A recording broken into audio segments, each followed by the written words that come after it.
يهده الله فلا مضل له ومن يضلله فلا هادي له وأشهد أن لا إله إلا الله وحده لا شريك له وأشهد أن محمدا عبده ورسوله اللهم صل وسلم وبارك وعنهم على حبيبنا ونبينا محمد وعلى آله وأصحابه أجمعين اللهم لا علم لنا إلا ما علمتنا وعلمنا ما ينفعنا وزدنا علما رب اشرح لي صدري ويسر لي أمري واحلل عقدة من لساني يفقهوا قولي أعوذ بالله من الشيطان الرجيم بسم الله الرحمن الرحيم أهم يقسمون رحمة ربك نحن قسمنا بينهم معيشتهم في الحياة الدنيا ورفعنا بعضهم فوق بعض درجات ليتخذ بعضهم بعضا سخريا ورحمة ربك خير مما يجمعون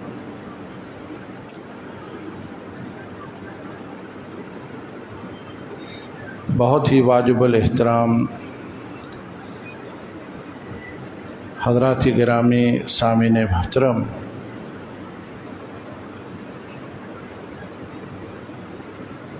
میرے لیے یہ بڑی شرف کی بات ہے کہ میں آج مرکزی جامع مسجد میاں چنو میں حاضر ہوں۔ اس کے ساتھ ہمارا ایک بڑا گہرا روحانی تعلق ہے۔ سال میں ایک دو بار یہاں حاضری کا موقع مل جاتا ہے۔ آج بھی یہ پروگرام آپ حضرات سے ملاقات کا ہے اور خصوصی طور پر آپ حضرات کی طرف سے جو جامعہ سلفیہ کے لیے محبت ملتی ہے، آپ کی طرف سے جو ہمدردی ملتی ہے، اس کا شکریہ بھی ادا کرنا ہے۔ لیکن موقع مناسبت سے کچھ ایسی باتیں جو میرے لیے نفع بخش ہوں، آپ کے لیے بھی کوئی فائدہ مند ہوں، وہ ہم یہاں کر دیتے ہیں۔ پاکستان اس وقت جن مسائل میں گرا ہوا ہے وہ آپ سے مخفی نہیں ہے۔ اندرون بیرون سے بہت سارے ایسے مسائل ہیں جن سے ہماری پریشانیوں میں اضافہ ہوتا رہتا ہے۔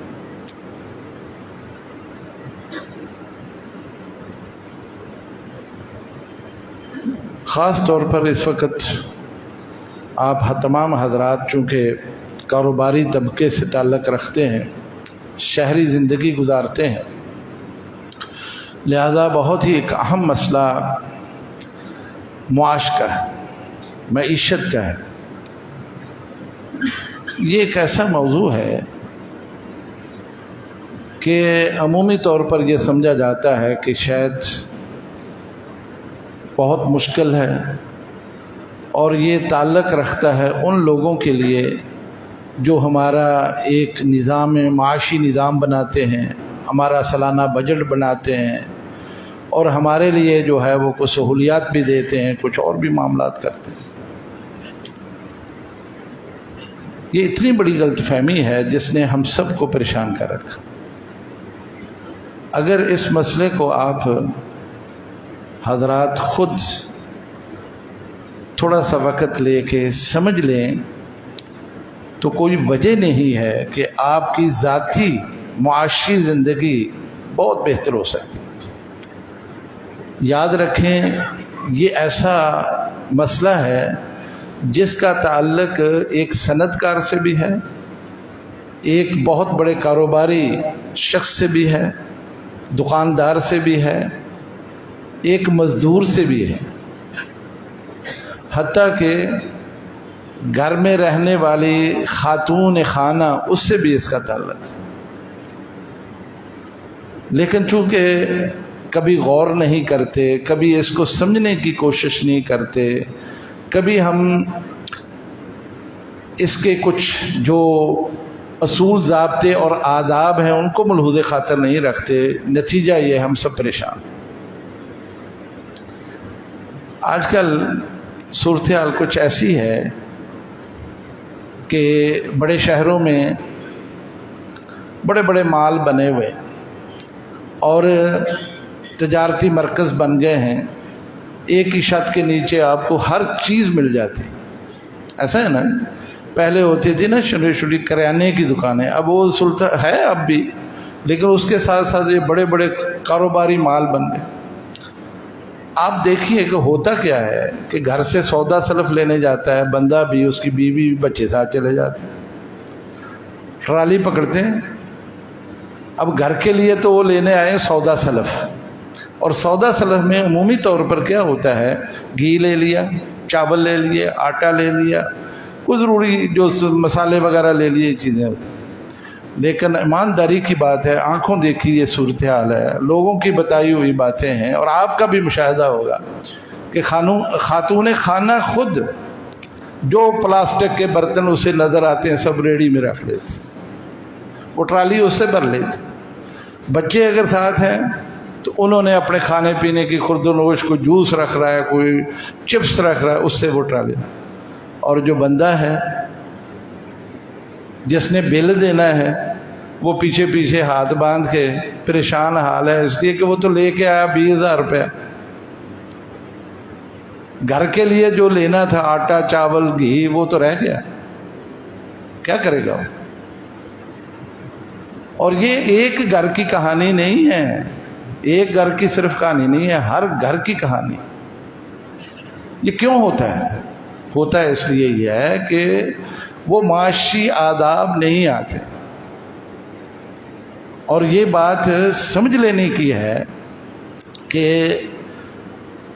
گھر کا، یعنی گھر سے اگر آپ لیں تو اس کو آپ کسی پر بھی قیاس کر سکتے ہیں، دکان پر کر سکتے ہیں، صنعت کار پر کر سکتے ہیں، حکومت پر بھی کر سکتے ہیں۔ جب تک آپ اپنی ضروریات کا تعین نہیں کرتے، اپنی ترجیحات کا تعین نہیں کرتے، آپ اپنے مسئلے حل نہیں کر سکتے۔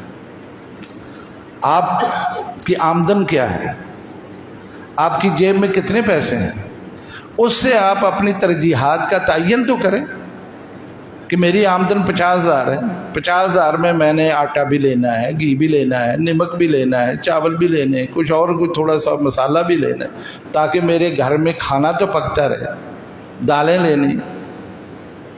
اگر یہ چیزیں آپ پہلے لے لیں، اس کے بعد اگر بجٹ بچتا ہے تو پھر جو چاہے کریں آپ، لیکن ہوتا نہیں ہے۔ کام کیا ہے؟ الٹ ہوتا ہے۔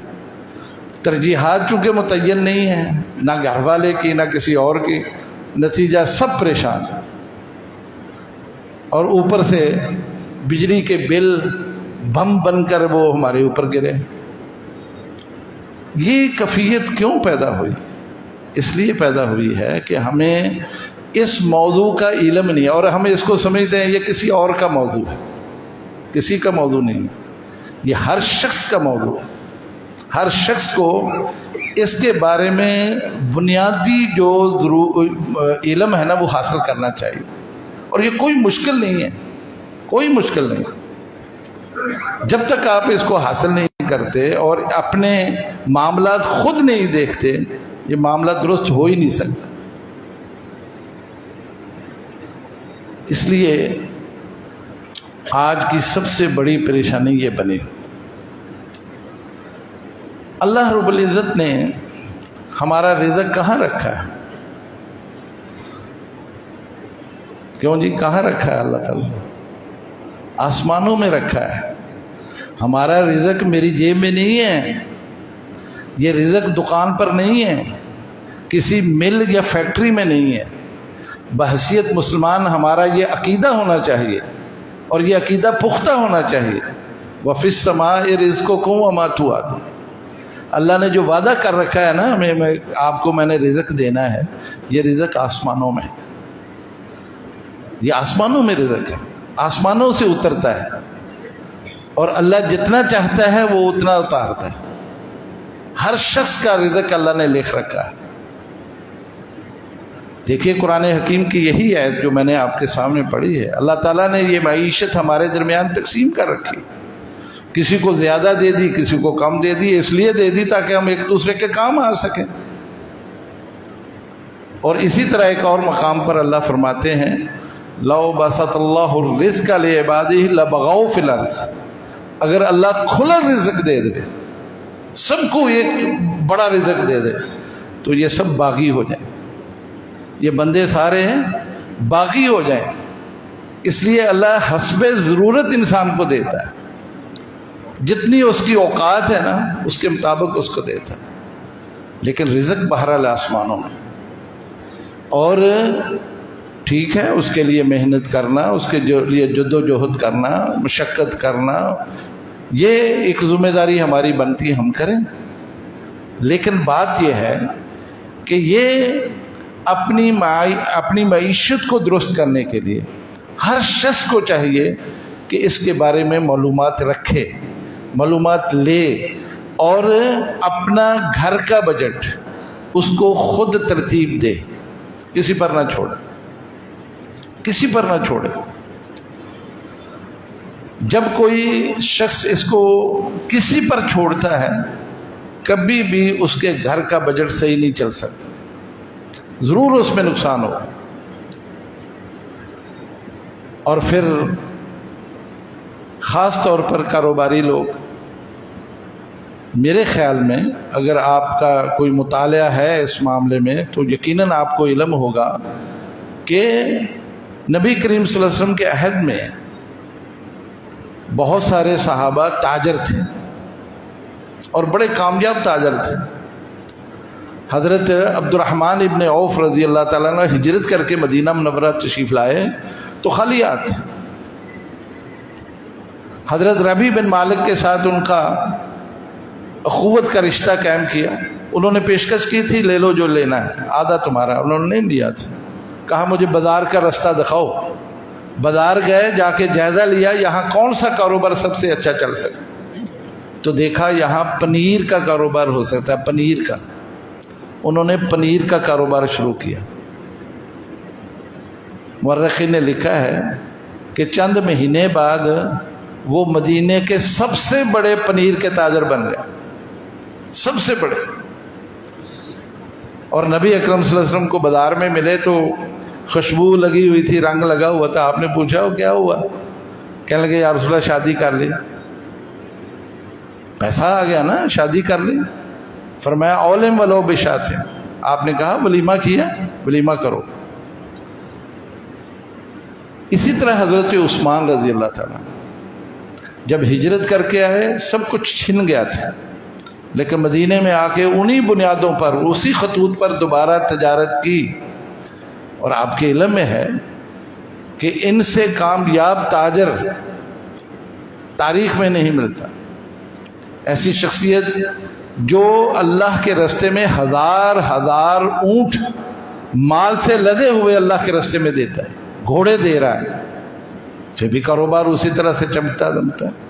ان سے کسی نے پوچھا تھا کہ حضرت وہ اسرار و رموز ہمیں بھی بتائیں جس کی وجہ سے آپ اس مقام پر پہنچے، ہمیں بھی بتائیں۔ تو انہوں نے 5 چیزیں بتائی تھی، اور یہی 5 چیزیں آپ پلے باندھیں۔ خاص طور پر کاروباری لوگ جو بیٹھے ہیں یہاں، یہ 5 چیزیں پلے باندھیں، یہ کامیابی کی کنجی ہے۔ کوئی بھی کاروبار آپ کرنا چاہیں ان کو سامنے رکھیں۔ انہوں نے کہا تھا کہ 5 چیزیں ہیں جن کو میں ہمیشہ مد نظر رکھتا ہوں۔ وہ عالج بنفسہ ہی، میں اپنے کاروبار کی خود نگرانی کرتا ہوں، کسی پر نہیں چھوڑتا، کسی منشی پر نہیں چھوڑتا، کوئی سیکٹری نہیں رکھتا، کوئی مینیجر نہیں رکھتا، خود براہ راست اس کی نگرانی کرتا ہوں۔ اور براہ راست کرنے سے مجھے پتہ چلتا ہے کہ اونچ نیچ کیا ہے۔ آج آپ دیکھ لیں نا، تھوڑا سا بھی ماشاءاللہ کاروبار وسیع ہو جائے تو ہمارے کئی منشی بنے ہوتے ہیں، اور 11 بجے سے پہلے ہم سو کے نہیں اٹھتے۔ دکانیں کھولنے والے کچھ اور ہیں، کاروبار کسی کا ہے، کاروبار کرنے والے کچھ اور ہیں، اور معذرت کے ساتھ ایسا ہی چل رہا ہے۔ یہاں بھی ہے، ہر شہر میں یہی صورتحال، لیکن وہ کہتے ہیں ایسا نہیں ہے، میں خود وہ عالج بنفسہ، میں خود اس کی نگرانی کرتا ہوں۔ وعنمی، اور پھر کہتے ہیں کہ میں اس میں سرمایہ کاری جو ہے وہ بڑھاتا رہتا ہوں. مثلا کاروبار شروع کیا 1,00,000 دینار سے، تو 2 ماہ 4 ماہ کے بعد وہ 1,20,000 کا کر دیتا ہوں. یعنی اس میں سرمایہ اور ڈالتا ہوں. ایسا نہیں ہے کہ اس میں سے سرمایہ نکال دیا، نہیں، بلکہ اس میں سرمایہ اور ڈالتا ہوں.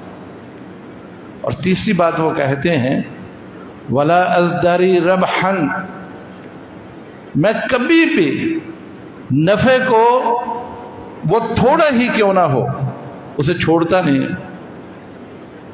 اس امید پر مال روک کے رکھوں کہ نفع تھوڑا مل رہا ہے، کم ہے تو انتظار کروں کہ نہیں زیادہ نفع مجھے ملے گا تو میں بیچوں گا مال. میں ایسا نہیں کرتا.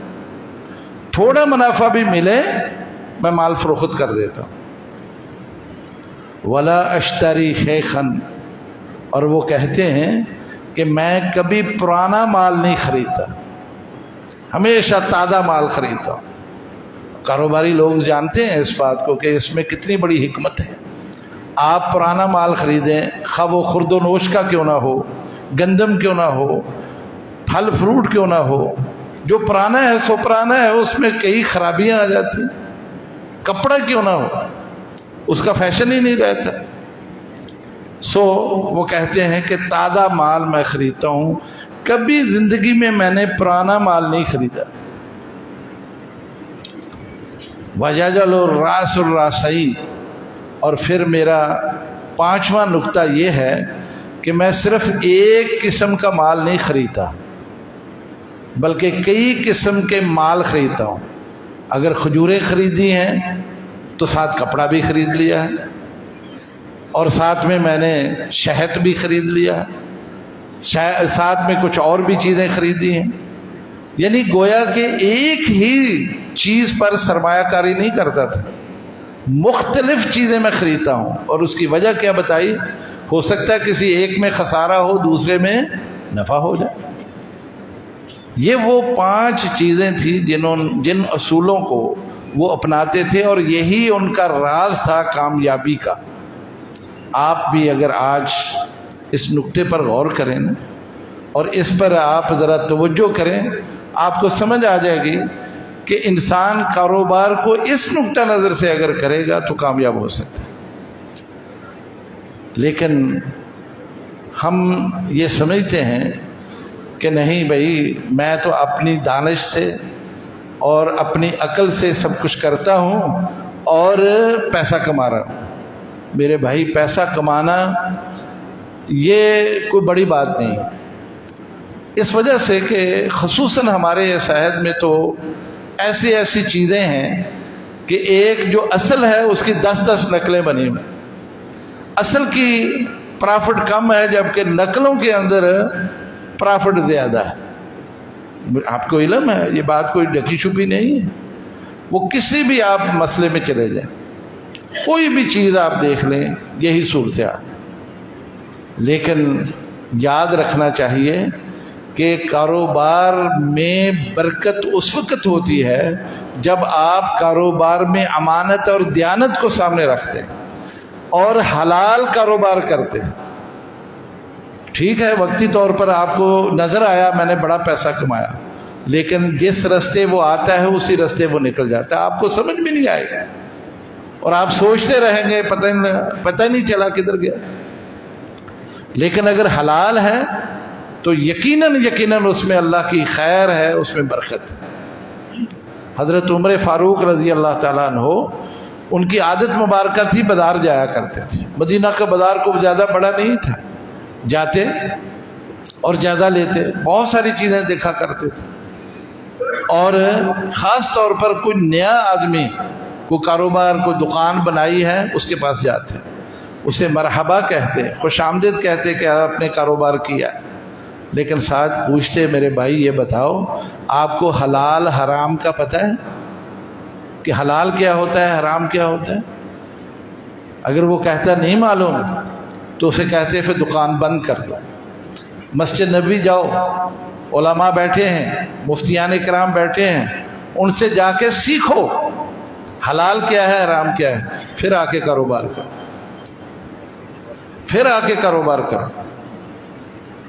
حلال اور حرام یہ کاروبار کی کنجی ہے۔ آپ یہ نہ سوچیں کہ سود ہے، جوا ہے یا کچھ دیگر چیزیں جن کو اللہ نے حرام قرار دے دیا ہے، خنزیر ہے، شراب ہے، یہی حرام ہے۔ میرے بھائی یہ بات نہیں ہے۔ بہت ساری ایسی چیزیں کاروبار کے اندر جن کا آپ کو علم ہوتا ہے، آپ کو پتہ ہوتا ہے، اور آپ گاہک سے پیسے لے رہے ہیں لیکن اس کے بدلے میں کیا دے رہے ہیں یہ آپ کو پتہ ہے، وہ حلال نہیں ہے آپ کے لیے، وہ آپ کے لیے حلال نہیں۔ میں تفصیل میں نہیں جاتا، بہت ساری چیزیں اس وقت مارکیٹ میں موجود ہیں اور وہ یعنی انسان کے لیے مضر ہیں، نقصان دہ ہیں، لیکن ہم کوئی پرواہ نہیں کرتے۔ خاص طور پر آپ کے علم میں ہوگا کہ آج کل جو بھی مصنوعات بنتی ہیں اس پر مہر لگتی ہے، ایکسپائری ڈیٹ ہوتی ہے نا، لیکن کوئی دکاندار اگر یا تو چونکہ لوگ اکثر دیکھتے نہیں ہیں وہی بیچے جا رہا ہے یا وہ اس کو بدل دیتا ہے۔ اب آپ مجھے بتائیے، چیز وہ حلال ہے، چیز وہ حلال ہے، لیکن اس کی اس کام سے کیا بن گیا؟ وہ اس کے لیے نہیں، گاہک لینے والے کے لیے حرام نہیں ہے، بیچنے والے کے لیے حرام۔ صورتحال بڑی نازک ہے، ہم ان چیزوں کی بالکل پرواہ نہیں کرتے، بالکل اس کا ہم دھیان نہیں کرتے، اور ایک محنت بھی کرتے ہیں اور کاروبار بھی کرتے ہیں، لیکن ہم اس کاروبار، اچھا پھر کاروبار میں سب چیزیں حلال بیچتے ہیں لیکن طریقہ کار ایسا اختیار کرتے ہیں کہ جو منافع ہے وہ حرام ہو جاتا ہے۔ میرے بھائی، اس چیز سے پلنے والا خود آپ بھی، اس کے بچے بھی، آپ ان سے کیا توقع رکھیں؟ اس لیے کاروباری زندگی میں ان باتوں کا بڑا ہی اہتمام کرنے کی ضرورت ہے۔ جب تک آپ اس طرف توجہ نہیں دیتے ہیں بات بنتی نہیں ہے۔ صحابہ ان چیزوں کا بڑا خیال کرتے تھے، اور کسی بھی کاروبار کے اندر وہ خیر خواہی کا پہلو ہمیشہ مد نظر رکھتے۔ گاہک آپ کے پاس آیا ہے، وہ تو لا علم ہے، اس کو تو پتہ نہیں ہے، آپ کو پتہ ہے کہ جو میں چیز اس کو دے رہا ہوں وہ کیا ہے۔ آپ کے لیے لازم ہے کہ اس کو آپ پوری طرح سے بیان کریں، بتا دیں اس کے اندر کیا خوبی ہے، کیا نقائص ہے، پھر جا کے آپ اس کو بیچیں تو یہ آپ کے لیے ہے۔ یہی وہ خیر خواہی ہے جو اسلام آپ سے چاہتا ہے۔ اس لیے میرے دوستو بھائیوں، اس مختصر وقت میں آپ سے یہی گزارش کر سکتا ہوں کہ اقتصادی جو مسائل ہیں ہمارے، ان کو سمجھنے کی ضرورت ہے، اور اپنے اندر یہ خوبی پیدا کرنے کی ضرورت ہے کہ کم از کم ہم اس میں مہارت حاصل کر لیں، اور پھر اپنے گھر کے ایک مزدور کو بھی لے کے، ایک دکاندار، ایک صنعت کار، ان سب کو ان چیزوں کو سامنے رکھنا ہے، اور پھر کوشش یہ کریں کہ ہم حلال کے کاروبار میں رہیں اور حلال کمائیں، حلال کھائیں، حلال اپنے بچوں کو دیں، اور کوئی ایسا ذریعہ اختیار نہ کریں جس سے آپ کی محنت اور مشقت وہ مشکوک ہو جائے اور اس میں کوئی اس طرح کی صورتحال پیدا ہو جائے۔ اس لیے میں توقع امید کرتا ہوں انشاءاللہ العزیز کہ اس مختصر وقت میں جو کچھ اپنے لیے کہا ہے وہی آپ کے لیے کہا ہے۔ اللہ اس کی توفیق دے۔ اقول قولی ھذا استغفر اللہ لی و لکم۔